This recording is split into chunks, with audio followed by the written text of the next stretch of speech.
呢睇啦呢度咯。咁我就話咧防止呢個 AI slope，AI slope 就係似係啲 AI 生成啊、自動上載啊。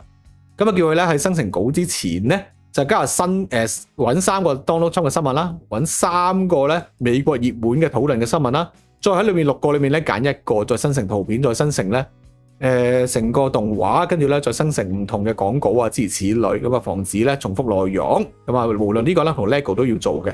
咁亦都發現第二個問題咧就係太多呢啲咁嘅危險字眼咧，無論係呢啲咁嘅生成啦，同埋咧影片咧都好危險嘅，即係唔好有暴力啊、attack 啊、我覺得講呢啲字有危險啊，乜啊同埋乜啊嗰啲字睇啦，盡量唔好有呢啲字啊，一陣咧又俾人 ban 好麻煩嘅。咁所以同埋啦，我叫佢開始開動噶啦，搞掂晒噶啦。咁啊，聽日咧就8點鐘就開始咧自己開動噶啦。咁啊，希望咧睇睇下效果如何啦。咁呢度咧有好多條片 reflection， 使咁啲又冇太多，都係測試為主。